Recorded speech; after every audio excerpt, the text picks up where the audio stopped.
Avez la parole. Les vraies voix Sud Radio.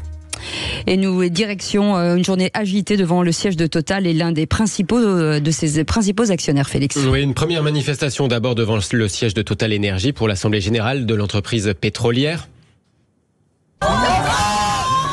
Séquence ici postée par Extinction Rébellion. Puis un autre rassemblement s'est tenu dans la foulée, cette fois devant le siège d'Amundi, premier gestionnaire d'actifs européens. C'est l'un des principaux actionnaires, donc présent au capital de Total. Environ 1200 manifestants, parmi lesquels des salariés d'une vingtaine d'entreprises, dont Orange, Alstom ou Ubisoft. Ils demandent à Amundi de rendre l'épargne salariale plus transparente. Selon eux, cette société réalise des investissements qu'ils jugent néfastes pour le climat avec leur argent.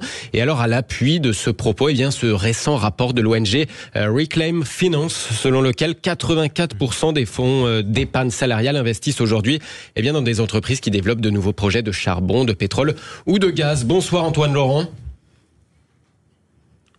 Et bienvenue sur Sud Radio. Est-ce que vous êtes avec nous ? Oui, il est là, on l'a entendu, je crois. Responsable plaidoyer pour cette ONG Reclaim Finance, est-ce qu'on vous entend ? Oui, bonsoir, je vous entends. 84%, comment ça s'explique cette appétence des fonds d'épargne salariale pour les énergies fossiles ?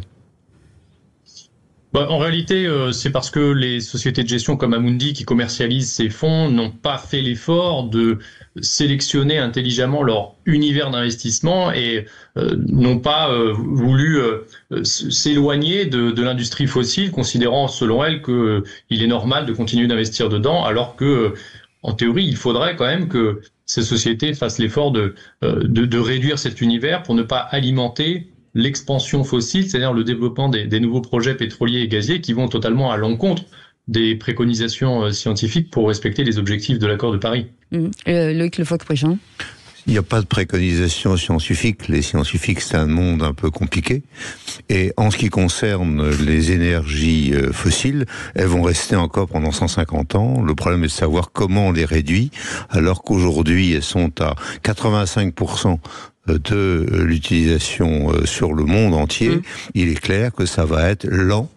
Et que, en particulier, lorsque vous faites des éoliennes ou lorsque vous faites des capteurs solaires, vous avez besoin de gaz parce que l'éolien et le solaire sont intermittents. Donc tout ça est un peu hypocrite compte tenu de la situation actuelle. La réponse d'Antoine Laurent, bien entendu.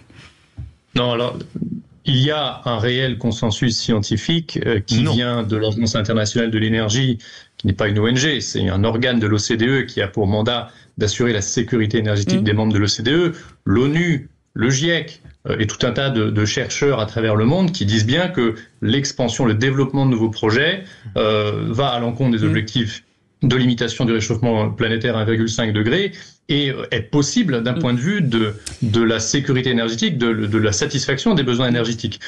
Évidemment, il faut qu'en condition, on développe des énergies renouvelables, la sobriété, l'efficacité énergétique qui sont là pour remplacer les énergies fossiles, mais on peut progressivement sortir des énergies fossiles. Il ne s'agit pas d'en sortir du jour au lendemain, bien sûr, il faut être réaliste et pragmatique, mais à minima, cesser de développer des nouveaux projets, chose que continue de faire Total Énergie, et malheureusement, Amundi sans souci guère, puisqu'il continue d'investir dans cette entreprise sans condition. Eh bien, merci Antoine Laurent, responsable plaidoyer à l'ONG Reclaim Finance. Merci à vous Félix Mathieu également.